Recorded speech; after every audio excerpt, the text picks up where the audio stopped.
قربانی کا جو اصل مفہوم ہے، ظاہر سی بات ہے اب کے زمانے میں یہ تھوڑا سا مشکل ہے. جیسے ہم حصوں والی قربانی لیتے ہیں، ہمارا بیل کہاں کٹا ہم کو پتہ ہی نہیں چلتا ہے.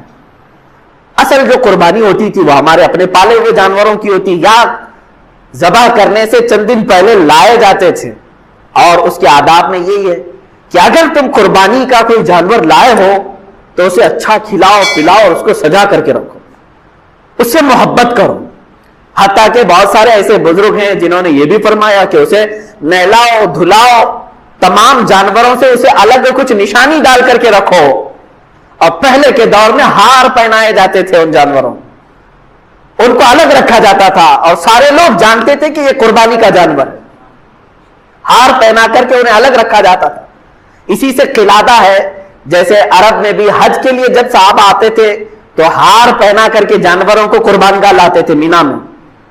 ان جانوروں کے ساتھ یہ سلوک کیوں کرایا گیا؟ انہیں صبح شام دوپہر ان کے کھانے پانی کو دیکھو، ان کے اوپر تم ہاتھ پھیراؤ.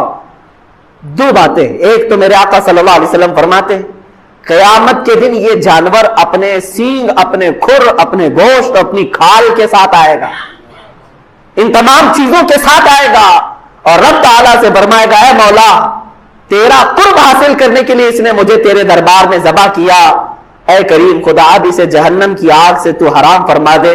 مولا اس جانور کی اس بات پر تم پر سے جہنم کی دوزخ کی آگ کو حرام فرما دیتا ہے. یہ بھی حدیث پاک میں ہے کہ یہ جانور تمہاری سفارش کے لیے آئے گا. پہلا یہ. دوسری بات یہ ہے کہ جب تم پالتے ہو اسے پانی پلایا، اسے کھانا کھلایا، اسے سجایا، اسے ہار پہنایا، اور ظاہر سی بات ہے جب کسی سے محبت ہوتی ہے تو اس پر چھری چلانا معمولی بات نہیں ہے. اب یہی چیز دیکھی جاتی ہے ذی الحجہ کی 10ویں کو یا 11ویں کو یا 12ویں کو اپنے ہاتھ سے کھلائے ہوئے جانور کو، اپنے ہاتھ سے پلائے ہوئے جانور کو، اپنے ہاتھ سے اسے پھول پہنائے تھے، نہلائے دھلائے تھے، جب چھری چلا رہے ہو تو در حقیقت تم اپنی خواہشات پر چھری پھرا رہے ہو. اور یہی رب تعالیٰ کی بارگاہ میں قبول ہے کہ تمہارا تقوی دیکھا جائے گا. اللہ قرآن میں فرماتا ہے لن تنالوا البر حتى تنفقوا مما تحبون. اس وقت تک تم بڑی کامیابی نہیں حاصل کر سکتے جب تک اپنی محبوب چیز کو اللہ کی بارگاہ میں قربان نہیں کرتے، اپنی پسندیدہ چیز کو جب تک قربان نہیں کرتے. اسی لیے جانوروں کے ساتھ انسیت ہونا چاہیے. آج کے حالات میں میں یہ سب کے اوپر پابندی نہیں کہہ رہا ہوں، لاگو نہیں کر رہا ہوں، میں تو اس کی حکمتیں بتا رہا ہوں. جس کے لیے ممکن ہے وہ کرے اور جس کے لیے ممکن نہیں ہے ظاہر سی بات ہے وہ دور دراز میں بھی قربانیاں کرتے ہیں، وہ جائز ہے. مثال کے طور پر یہاں بیٹھ کر کے اگر کوئی مکہ مکرمہ میں قربانی کا اپنے کسی وکیل کو بنایا ہے، وہاں اگر اس نے قربانی کیا تو تمہاری قربانی ہو جائے گی. آپ امریکہ میں کریں، انگلینڈ میں کریں، پوری دنیا کی کسی بھی میدان میں کریں، ان دنوں میں اگر قربانی کیا آپ کی جانب سے تو قربانی ہو جاتی ہے. لیکن جو حکمتیں ہیں وہ اپنے پالے ہوئے جانور کے ساتھ اس کی زیادہ ہے، کیونکہ اس وقت آپ کی خواہشات کو آپ ذبح کر رہے ہیں. اور ایک بات یاد رکھیں، اللہ تبارک و تعالیٰ نے حضرت ابراہیم علیہ السلام کو بھی کچھ ذبح کرنے کا حکم فرمایا تھا. آپ کو معلوم ہوگا 3 پارے کی تفسیر میں یہ موجود ہے کہ آپ نے پوچھا اللہ تعالیٰ سے اے مولا کیا تو موت کے بعد دوبارہ زندہ کرتا ہے؟ رب تعالیٰ نے فرمایا ابراہیم کیا تمہیں یقین نہیں ہے میرے زندہ کرنے پر میں دوبارہ اٹھاتا ہوں؟ ابراہیم علیہ السلام نے کہا اے مولا کیوں نہیں یقین ہے؟ یقین ہے بالکل، موت کے بعد تو زندہ ضرور فرماتا ہے، لیکن میں چاہتا ہوں کہ اپنی آنکھوں سے ایک بار دیکھ لوں، اپنی آنکھوں سے دیکھ لوں. یہ قرآن کی آیت ہے وَإِذْ قَالَ إِبْرَاهِيمُ رَبِّ أَرِنِي كَيْفَ تُحْيِي الْمَوْتَى قَالَ أَوَلَمْ تُؤْمِنْ قَالَ بَلَىٰ وَلَٰكِنْ لِيَطْمَئِنَّ قَلْبِي. مولا اس لیے میں عرض کر رہا ہوں کہ میرے دل کو اطمینان ہو جائے، ایک بار دیکھ لوں. اللہ نے فرمایا ٹھیک ہے، تمہیں دکھایا جائے گا کہ مردوں کو زندہ کیسے کیا جاتا ہے. فَخُذْ أَرْبَعَةً مِّنَ الطَّيْرِ. تم 4 پرندے لے لو. رب تعالیٰ نے کیا فرمایا؟ 4 پرندے لے لو، انہیں ذبح کرو اور ذبح کر کے ان کے پورے گوشت کا قیمہ بناؤ. 4 الگ الگ قسم کے پرندے ہیں، ان کا گوشت پورا مکس کر کے قیمہ بنایا. اس کے 4 حصے کی الگ سب مکس تھا اور حکم ہوا کہ 4 پہاڑوں پر تھوڑا تھوڑا سا گوشت رکھ کر کے آؤ اور پھر زمین پر آ کر وہ 4 پرندوں کے منہ، ان کے سر اپنے پاس رکھو اور آواز دو ان پرندوں کو. ابراہیم علیہ السلام نے ہر پرندے کا نام لے کر کے آواز دی. اب ہوا یہ کہ ان کی آنکھوں نے دیکھا وہ گوشت جو قیمہ بن چکا تھا وہ ہوا میں اڑنے لگا. جس پرندے کا جو گوشت تھا وہ اپنے اپنے جسموں میں ملنے لگا اور بغیر سر کے بغیر منہ کے وہ پرندے فقط اپنے جسم کے ساتھ اڑتے ہوئے آئے اور ابراہیم علیہ السلام کے پاس جو سر رکھے ہوئے تھے وہ جسموں کے ساتھ جڑ گئے اور پورے پرندے ہو کر اڑ گئے.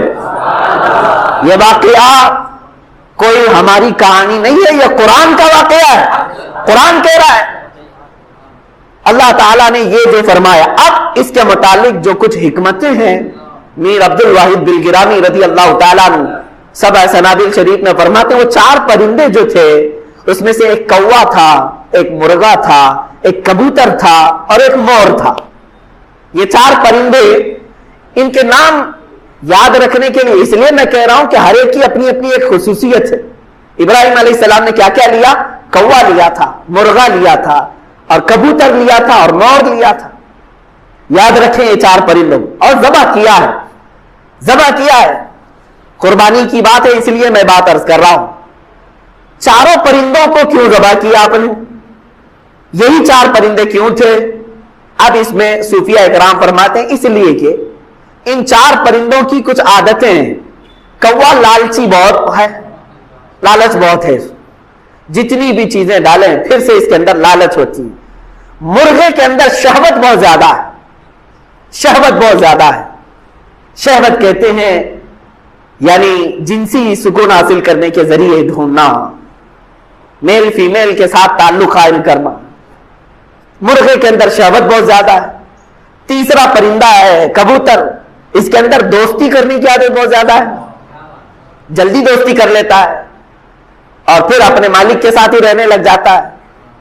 چوتھا ہے مور, اس کے اندر دکھاوے کی عادت بہت زیادہ ہے, خوبصورت بہت ہے اور اپنی خوبصورتی کو لوگوں میں بہت زیادہ دکھاتا ہے. جب لوگ دیکھتے رہتے ہیں نا تو پورا کھول کر ناچتا ہے, پر پورے کھول کر ناچتا ہے ان کے سامنے. یہ مور کی عادت ہے. اب سنیے صاحب سبع سنابل شریف یہ فرماتے ہیں کوے کی لالچ, مرغے کی شہوت, کبوتر کی دوستی اور مور کا دکھاوا یہ ساری خطرناک عادتیں ہیں, انسان کو تباہی کی طرف لے جا سکتی ہیں.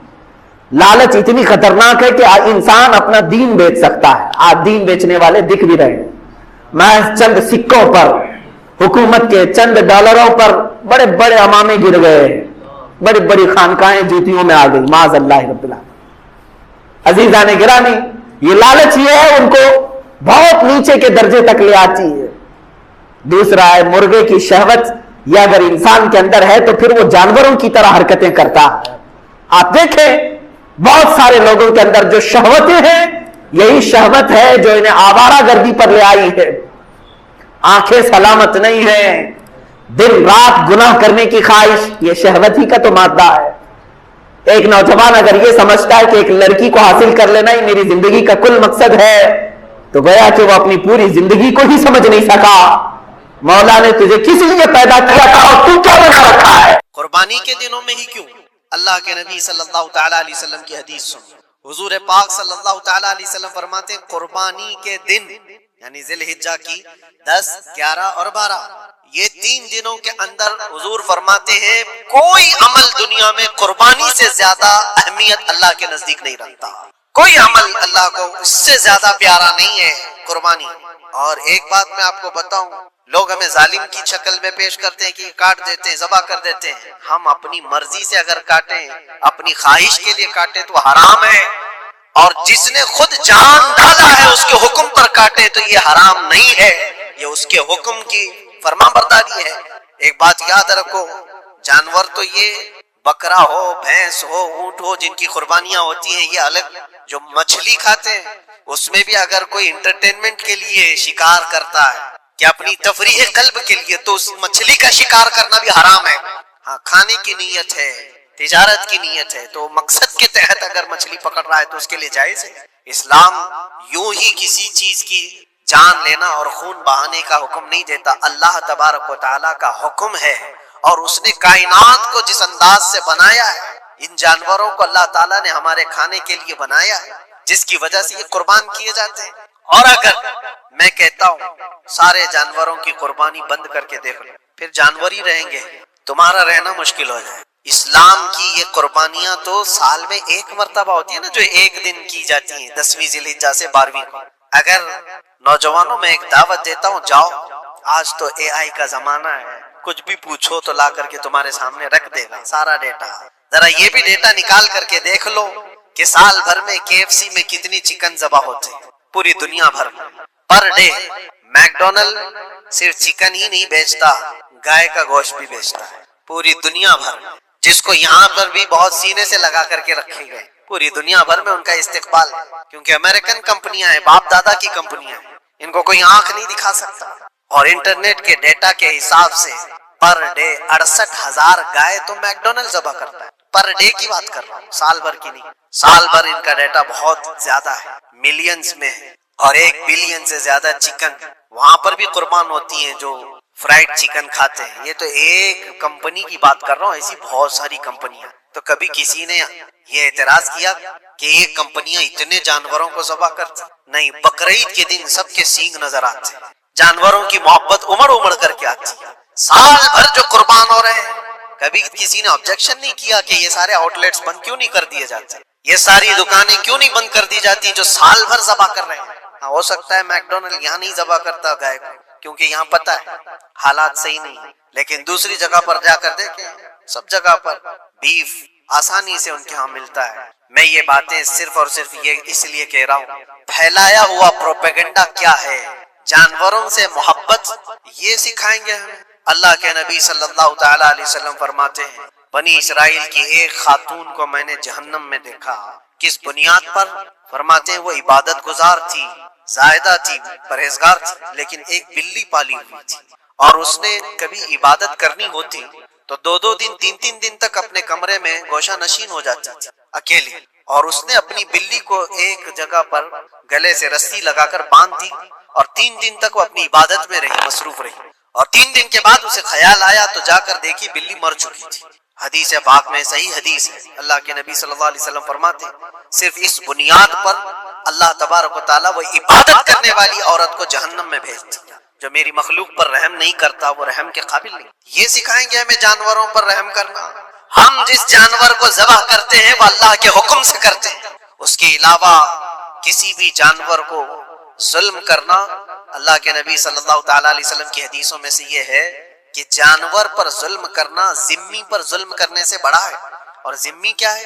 ذمی وہ جو مسلمانوں کے ملک میں امن کے ساتھ رہنے کے لیے ریکویسٹ کیا ہوا ہو اور اسلامی حکومت اسے امن دی ہوئی ہو، اور اللہ کے نبی صلی اللہ علیہ وسلم فرماتے ہیں مسلمان پر ظلم کرنے سے زیادہ بڑا ظلم ذمی پر ظلم کرنا ہے، اور اس سے بڑا ظلم جانور پر ظلم کرنا ہے۔ یہ میرے آقا کے فرمان ہے، نبی اکرم صلی اللہ علیہ وسلم نے فرمایا، اور رحمت للعالمین ہے۔